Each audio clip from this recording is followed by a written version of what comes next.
RCB, Gautam, will have to look at their number three. I'm afraid, even though we are talking about AB de Villiers, Glenn Yes, Maxwell, Virat yes. Kohli, and David Padikkal, but they're one player they need to. I know Rajat had a bad game, but there's a guy in the dugout by the name of Finn.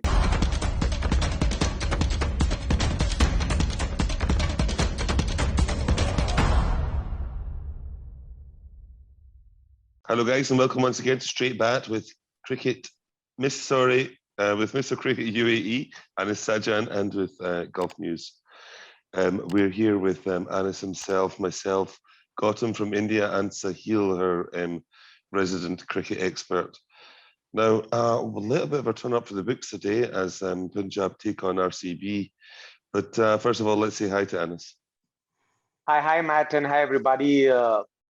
As always, I keep saying, and we all believe that you should log on to your favorite page, Gulf News, predict the winner, walk away with this beautiful jacket and 3 months of subscription. Now, straight into it, Anis. RCB were not expecting this one today, were they? That was a brilliant performance by Rahul, brilliantly backed up by Chris Gale, cameo at the end as well. But it seems to be that 170s is the flavor of the month right now. All the scores seem to be one in the 170s. Well, yes, you're right, Matt. We all had predicted that it was going to be RCB all the way. And at one stage, they were stumbling at 118 for 5, but they stitched a partnership, Rahul as well as Harpreet, ensured that they got that 20 runs extra and scored 179. And then suddenly the wicket played different. And unfortunately for Virat Kohli, no excuses for that, but his opening partner, Rajat Patidar, got stuck. And there was they had no idea how to go about it. And in the heap, they lost 3 wickets. Like Virat Kohli slogged, he got out. Glenn Maxwell played the wrong line, and AB de Villiers probably was too late behind the order. And after that, it was history. Like RCB was always chasing the game. And Gautam, obviously, as we just touched on there, this is a very different kind of knowledge and, shall we say, even lack of confidence that came into the batting lineup as compared to what we saw against Delhi. Yeah, but you see, this can happen, and for that, I would like to give a lot of credit to that opening spells by Shami and Meredith. You know, the way they extracted life from the wicket, and then that early wicket of Padikkal. Certainly, I mean, I won't say complacence. There can be nothing of that sort in a T20 game. But then suddenly, with Patidar not being able to force the pace, it became a bit of struggle for Kohli. And then, you know, came those 2 magical overs from this guy, Harpreet Brar. And the match turned on its head. And Sahil, obviously, do we think that we talked about how great he's been, but was Harshal a little bit expensive today?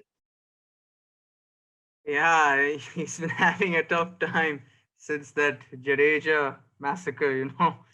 Today also, in the last 2 overs, he went firing 39 runs. So, I mean, yeah, the guy is still the leading wicket taker, but he cannot be conceding such runs towards the end. So, yeah, it's costly, you know. KL went a bit slow after the wickets of Gale, Huda and all. But then in the end, they all attacked. So, yeah, Harshal's got him. Yeah, I think what's happening, Sahil, with Harshal is, I mean, in those games, I think he was getting a bit of, if, you know, that off-pace thing, if the wicket doesn't help him, then good batsman can easily pick him up to attack as a soft spot. You know, so it's turning out to be counterproductive to use him on wickets like Ahmedabad. What do you say, Anis bhai, about that?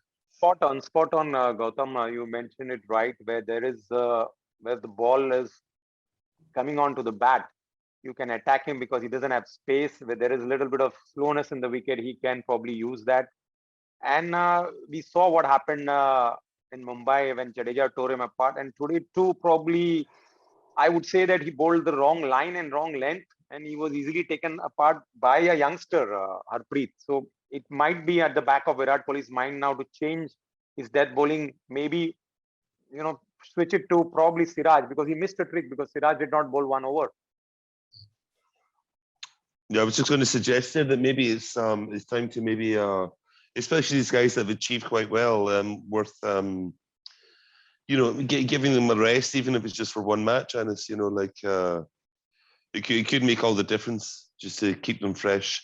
You see it in baseball all the time. It's like they say, okay, we've got a big game coming up, but I'm going to rest them, and we're going to keep him fresh for the next one, just to get the 2 points.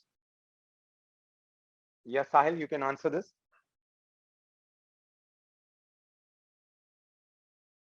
Can you repeat the question? Sorry, I was not focusing.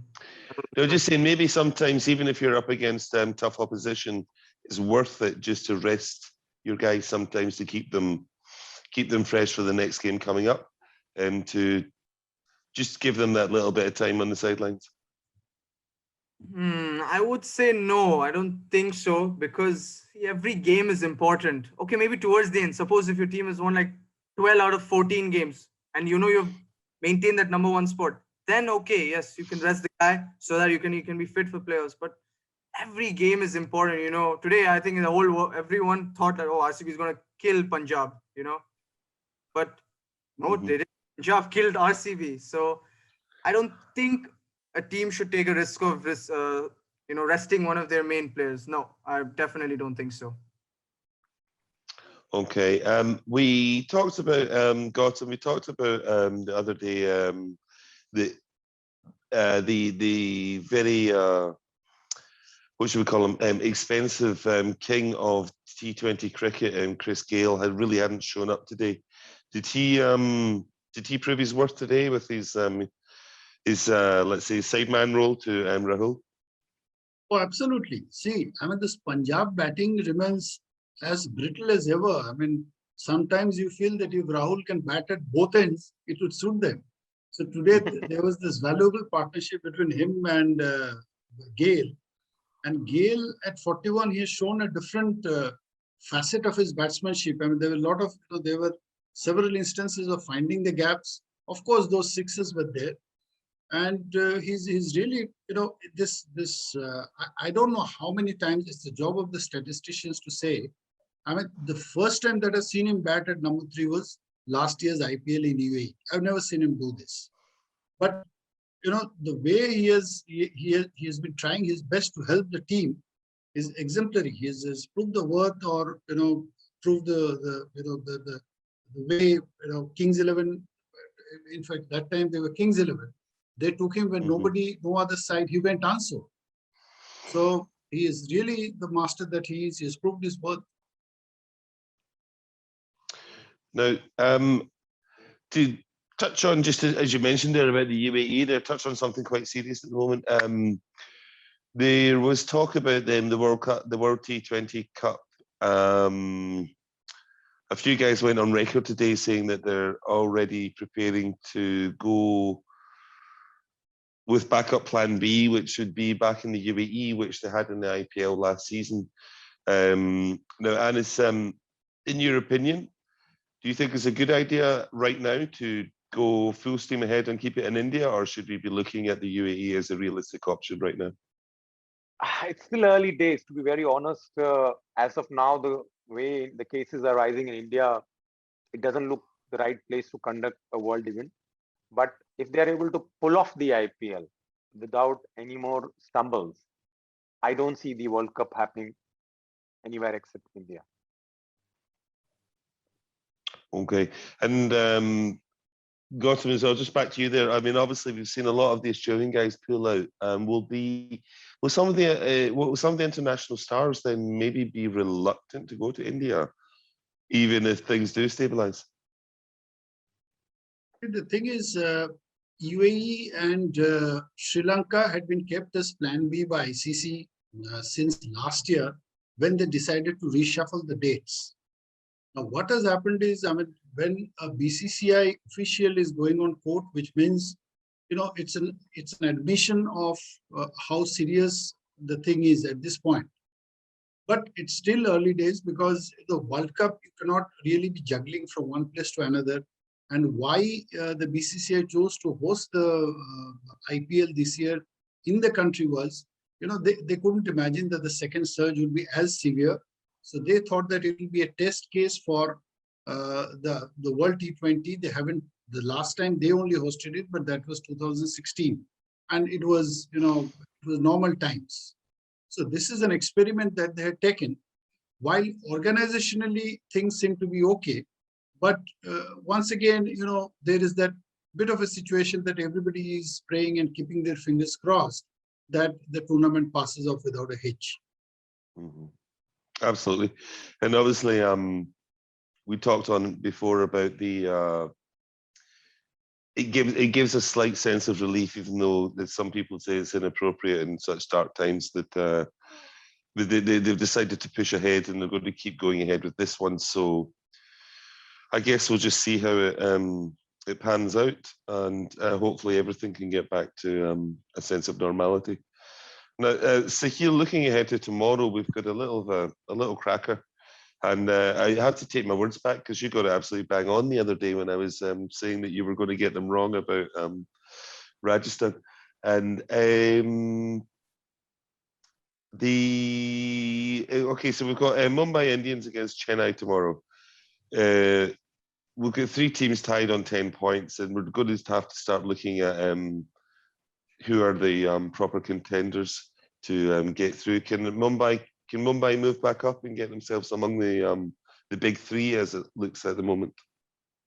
It's apparently the El Clasico of the IPL, so I don't know if Mumbai will win, or I don't know if CSK will win. But if you're asking me, yes, Mumbai can surely beat them. They got the mentality, the winning mentality. So it's going to be a cracker of a game. But if you want me to pick one, I have to pick CSK. Go on. Okay. Okay. I'm writing this down. I've got proof. And so do you think that Ronaldo, if you paid him enough money, he probably would play in this game? I personally think Mumbai have got it in them to get themselves up to 8 points. They've got that little gap now. Obviously, like I said, Chennai, Delhi, and RCB are all in 10 points, all looking fairly well positioned for the playoffs. But Mumbai are a little bit cut adrift on 6 points, and they really back because if they were to stay on 6 and Chennai go to 12, they're going to have a little alarm bell going. You asking me this, Yes. Matt? Yes. Right, today, because I was not able to hear that. Oh yes, it's Sorry, going no, to I be just like, said alarm bells if they don't win, because there'll be a 6-point gap if they lose to Chennai. at the moment, if I have to pick one team like you asked, who would probably be the favorite tomorrow? So maybe CSK has a slight edge because they have been playing totally as a team, whereas Mumbai has stumbled and reached to 6 points. Okay, they have reached a wicket where they like the ball coming onto the bat. It depends on what sort of wicket. If it's going to be a slow wicket like what we saw today, probably CSK will have all aces up. But if it's a wicket where the ball comes onto the bat and you can play along with the line, I feel then it's going to be a good contest. But I will still give it 60-40 to CSK. And yes, alarm bells will definitely ring for Mumbai.